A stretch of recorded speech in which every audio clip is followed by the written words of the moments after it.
qabduu garuu hin argitanii isin gurra qabduu garuu hin dhageessaniidha beektaa kutaa macaafa eenyuun qulqulluu jedhe keessa iddoo ta'etti. eenyu akkas jedhe Phaawulos isin sifa Waaqayyotu saba Israa'eliitiin akkas jedhe. haa jedhu saba Israa'eliin jedha anaa miti eeyyee waan jedhe kun ani janiin qaba dubbisu jira Har'ammoo naaf si. Waaqayyo Ehee. akkasitti tokkicha ilma isaa biyya lafaa tokkicha ilma isaa hamma kennuufitti eenyu biyya lafaatiif kenne tokkicha ilma isaa Waaqayyotu kenneen. Waaqayyo Iyyasuus biyya lafaatiif kenne malee Waaqayyoon biraan ni jira. Kan isatti amane immoo jireenyaa qabaatu malee Mee abaduu dhaggeeffadha sammuu pheenxee tana mee dhaggeeffadha an waan sin gaafanne waan sin jedhe Deevid maalati jecha Deevid waan sin gaafanne guutuu lakkoofsa sanaa hubadhugaa. ifiif rabbi si oofee gartee bosonoti iyya tana si galche bosonti tun bosono jaalmorroo irra hamtu shanii an shanee daran hama shanii pheenxeeti ilaalan ofiif deeme namni bosona keessa deemu afaan leencaasine deemu. Dhiirri maaliif akka achi deeme si dhiisa asirratti nuun kaasii nama waa'ee manatti dubbachaa irraa hamminni hin jiru beektaa jira. Okay hin jiru waan jedhe Waaqayyo akkasitti tokkicha ilma isaa amma jaallatee biyya lafaati kan Waaqayyo kamtu biyya lafaa jaallatee ilma isaa kanne. Waaqayyo isa waan hundumaa dura ture isa waanti hundumtuu isaan uumame tokkos akkas jedhe. Yesuus immoo Waaqayyo biraati san. Waaqayyodha kan akkas jedhe garummoo Waaqayyo kamtu akkas jedhe suniyyuu Yesuus Kiristoosidha. Afaan Oromooti gabaabseetti nama biraan ol galcha uummataas hin galcha waan jedhe Waaqayyoon tokkichi ilma isaa biyya lafaatii kenne san Waaqayyo kami. Waaqayyo masa tokkicha sumati jechaa jirtu kan. Goobas Waaqayyo tokkicha kana malee kan biraan jira kan ilma isaa Yesuus biyya lafaatitti kan Yesuus erge malee kan biraan jira Waaqni. Waaqni kan biraan hin jiru Yesuus Kiristoos waaqa maalii akkamitti waaqa jenne beektaa? Yesuus akka jenne siin hin jenneen. Ati yaada kee ittiin dabalin akka isin jettan akka pheenxeen jettu akka hedduu. Waaqni tokko ani waan wangeelaan hin jiru. Okay hin jiru. Tokkichi sana Yesuus immoo Yesuus miti. Yesuus waaquma isa tokkicha sana keessadha. Akkas Yesuus waaqa tokkicha moo ilma tokkicha? Waaqayyo erginaan jecha artamiti amma kutaa ani jenne wangeelaa jedhe nama Waaqayyo anamma afurri kiyana seenaa. Wangeellumti natti filattee sun immoo akkasidha miti. Akkana jedha Waaqayyo akkasi tokkicha ilma isaa hamma jaalatee biyya lafaatiif kan nutti jedha. Waaqayyootu Yesuus ilma kana biyya lafaati dabarsee kanne. Amma fakkeenyaaf Abuu Mo'aas qalama tokkicha jaalatu kana dabarsee Deevidiif kanne. Ani qalama moo ani kan qalama kanne. Sana hubadhu yaada qalamaatiin hin ibsan Waaqayyoof. Okay ayyee fakkeenyaaf ilmoo tokkoon qaba ilmoo tokko dabarseetiin Deevidii kanna. Ilmoo san ana moo ilmoodha ilmoo kiyya. Kootoo yaada gaarii kaaste amma sirratti haasa'uu dandeenya. Akkaman awwan hin danda'u. Excellent boy. Excellent boy naan jedhee sabbo. Dide.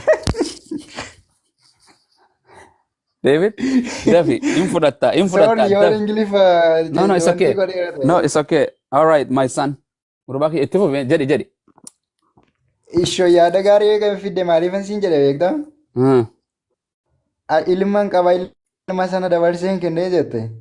Ilma sana ilma tokkoon qaba tokkichaan jaalladhu ilma kiyya tokko magarsaa jedhama magarsaa kana fuudhee dabarsee sii kanna.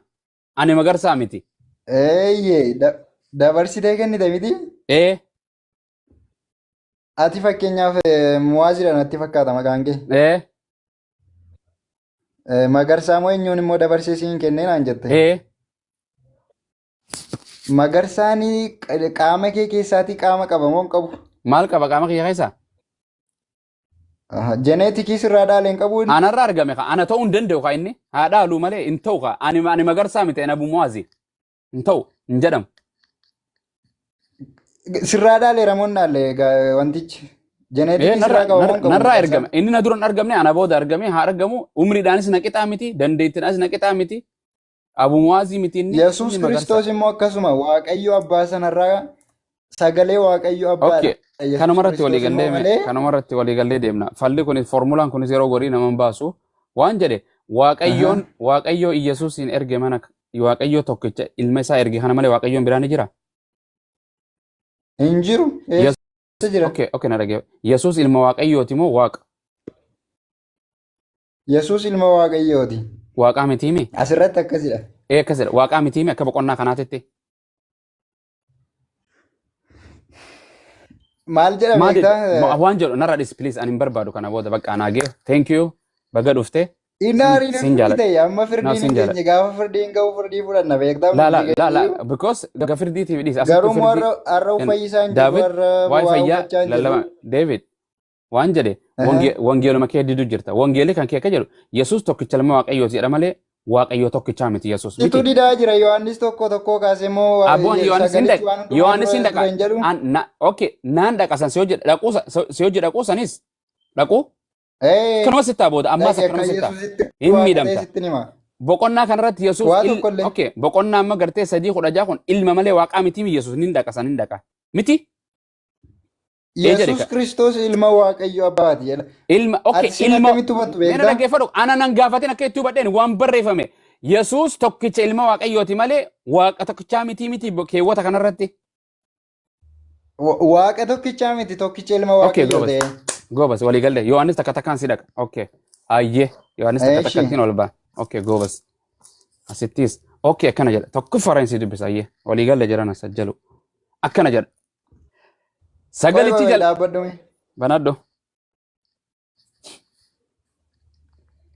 Deemi ammoo. Akkana jedha. Sagalichi jalqaba waan hundumaa dura ture. Miti. Sagalichis Waaqayyo biraa ture.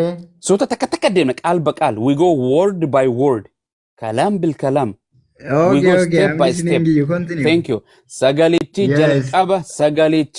jalqaba Waaqayyo bira ture. Lammaffaa Sagalichi jalqaba waan hundumaa dura ture. Okay, sagalichi yaa.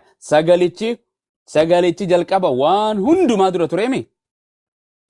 Eeyyo. Gobas. Sagalichi Waaqayyo bira ture. Miti? Eeyyo. Gobas. Sagalichi ofii isaa sagalichi Waaqayyo ture jenna. Sagalichi ofii isaa Waaqa ture jedhe. Okay? Qalamaan amma sii baasa. Okay. Akkasuma naabsi. Gobas. Maal gochuuf turte? Okay, siif hin godhuu dhiise. Okay. Amma waa meeqa qabna laal? Iskiriinii showuu na gochuufi? No, ichi si garsa jedheeti si garsiisu. Laal. Kuni sagaleedha. Kuni Waaqayyo jennu, okay? Afaanuma fakkeenyuma Yesuus fakkeenyaan barsiisu ture yeroo baay'ee. Lamisaale, for example jedhanii barsiisan. Okay. Sagalichi kuni sagalee beek. Kuni sagaleedha, kuni Waaqayyo, okay? Kuni Waaqayyo. Diimaan kun gurraacha kun sagalee akkana jedha. Sagalichi jalqaba waan hundumaa dura ture. Fudhattee? Eeyyo. Ammas kanuma deebi'e lammaffaa. Sagalichi kun ammas sagalichi Waaqayyo